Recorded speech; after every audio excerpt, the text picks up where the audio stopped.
Trump hatred. Man, this has been an unbelievable phenomenon to watch over the past number of years. It's just, some people call it Trump derangement syndrome. And you see people that have so much hatred for Trump that it's like it's controlling every fiber of their being. It's like they controlling their whole life. It's been crazy to watch. I think back, try to think back on how all this first started, and I think way back, the interesting thing about it is that before Donald J. Trump ran for president, I didn't really know a whole lot about him, except for maybe, the portrayal of this eccentric billionaire or whatever. Didn't really know a whole lot about him. But now, after the fact, man, you can go look back on old videos and old pictures, and it looked like everybody loved him. I mean, you see pictures with politicians on both sides of the aisle in pictures and videos with him, posing for pictures, shaking hands. And I'm sure a big part of that was they would just love to get his money to fund their campaigns and their agendas and things like that. But, in Hollywood, the hatred coming out of Hollywood for Donald Trump. But you look back, and there's all these cameos of Donald Trump in all these Hollywood movies. So it's like people seem to love him back before he ran for president. And now you could go back and look at all these videos of him when he was younger, and the things he ran on for his platform were beliefs that he had that he thought would be good for America decades ago. And the interesting thing is that you can look at the old videos of political opponents of his now that completely come against him and everything he does, that they ran their campaigns on the same things. The difference is that they never did anything about those things. But from what I see and what I can tell, once he became president, I mean, he fulfilled his promises. He did what he said he was going to do, and did probably in my lifetime more good things for this country than I've seen any president or politician do. Fixing trade deals that were bad with especially with countries that are hostile toward our nation, where we were giving just billions of dollars to these hostile nations, and to fix all these trade deals, he got unemployment the lowest that it had ever been. One of the big things that were talked about was unemployment for minorities, blacks, Hispanics, and Asians, was the lowest that it had ever been in history. And, lowering and then increasing the economy more than anybody ever thought possible, or more than, people said there was no way he was going to increase it that much, but he did. Securing our border, something that politicians have run on for decades and never did anything about it, just allowed it to keep going the way it had always gone. Anyway, so you see all these things that he did, promises he kept, and things that he did that were actually good for America and for the American citizens. So what in the world? How did this hatred come up that was coming from everywhere? I mean, Hollywood, politicians on both sides of the aisle, FBI, DOJ, Department of Justice, I mean, just everywhere it seems like. Unions, teachers, just so many people coming out basically blaming Trump for anything and everything. I mean, if somebody's shoe came untied and they tripped over the shoelace and fell down and got an injury, that would probably be portrayed as Trump's. I mean, it's almost that bad. So anyway, I think back in the beginning when he first was saying that he was going to run for president. So the media is kind of the propaganda department for anti-God, anti-conservative, anti-Republican belief systems. It's like the propaganda department. Has been called the liberal media for decades, but Trump came up with a new label, calling them fake news. So when he first started running, the media coming out and just kind of mocking it, big time mocking. Oh, what a joke! He's not serious. It's just a publicity stunt. And the media and politicians never do anything without some kind of agenda to it. So that was pointed at those who were resonating with Trump, who knew that a lot of the things that he was talking about were things that needed to happen to make things better in America, make things better for American people. So it was directed at anybody that was resonating with what he was talking about and backing him. So it wasn't just an attack on Trump.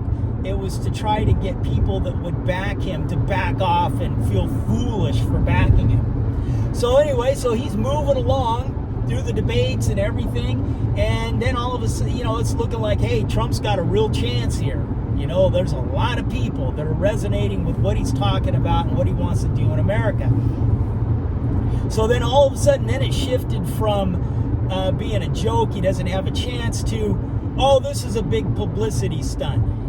Before he's even finished with the campaign, he's going to back out, and it's just a big thing to get a publicity for him. So that didn't happen. He moved, and he legitimately looked like he was going to have a chance to win this thing. And then all of a sudden, as soon as he wins the presidency, that's when he's going to back out. It's just a big publicity stunt. He's not serious about being president. He's going to back out and just try to get a bunch of publicity for himself. Well, we know that didn't happen. And around that time, that's when the Russia collusion thing came out. And, 3 years of taxpayer funding and media just inundated on the media and coming from politicians and the investigations. And now, what do we know now? Well, Trump did not collude with Russia to manipulate an election. It was actually his opponents, the liberals, the Democrats, the Clinton Foundation, the DNC, the FBI, the DOJ, just a massive colluding with none other than Russia to come up with a fake dossier to blame it on him to stop a presidential candidate and then sitting president to manipulate an election, to overturn an election. And then it was the quid pro quo with Ukraine. And now we know the real quid pro quo was with Joe Biden and Ukraine for his son Hunter's business deals in Ukraine. And then now it's the whole January 6th thing where they're not showing the full quotes, they're not showing the full videos, where this thing was like, when you see all of that, it was a setup, man. The people letting them in, helping them get in, telling them to get in, the police moving out of the way and opening doors, and it was a complete setup, man, when you watch the whole real story and all the video and all the quotes. And Donald Trump told them to go home peacefully. And Twitter took that tweet down and took the video down where he was telling people to be peaceful and to go home. And they won't talk about that or say anything about that. So it's been absolutely wild and crazy to watch. And I think personally, a big part of it was that he was coming after the swamp, or what was previously known as the deep state, or corrupt politicians that did not have America's best interest in mind or the American people's best interest in mind. So I think that was the big part. And now, looking into it more and more, I see the World Economic Forum, which they're the ones that are coming up with all these leftist, liberal, progressive policies and ideas that are being implemented by government, liberal, Democrat governments all around the world. And it's interesting to see, because the liberals and the leftists, come out saying tax the rich, and they're against the billionaires, and they want to come against them, and they're the problem, they're the greedy ones and all this. But those are the ones that are coming up with these philosophies and ideas and agendas. The World Economic Forum, looking into that, it costs an individual something like $52,000 a year for a membership, a yearly membership in that. And international corporations, it costs them like $650,000 annually for a membership. And for somebody to go to the Davos convention, where this World Economic Forum comes and talks about their ideas and agendas, which are basically globalist, one world government, totalitarian ideas on controlling and running the whole world and the people of the whole world. It costs like $19,000 from what I saw for an entrance fee. So, hey, any of us could go and be a part of that, right?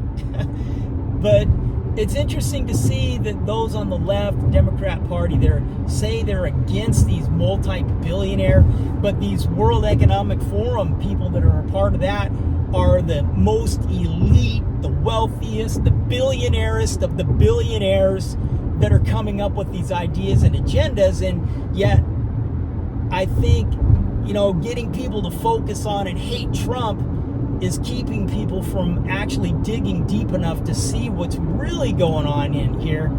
And as I mentioned in my end times videos, the 2-part end time videos that I did, talking about how God tells us Satan's ultimate agenda is this one world government where an evil, the Antichrist, an evil group of people are controlling and oppressing everybody. So I see that's where it's going, and I think that's the reason why there is so much attack on Trump, is because he said he was going to come against the swamp and the deep state, which I think swamp was an understatement, because I think now that you see all the players that are involved in it throughout our government and everything, that this is a deep, wide ocean more than a swamp. So it's just been crazy, and it'll be interesting to see what God does with this, because ultimately God is in control. And biblically speaking, again, that's what we know from God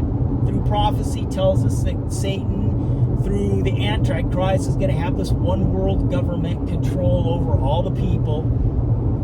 So is God going to expose this and allow things to go further for more people to come to know God, and before he calls an end to it? Or is this actually really the beginning of Satan's one world rule? I don't know. So it'll be interesting. We just need to continue to pray, continue to share the gospel, and continue to make disciples as Jesus told us to do.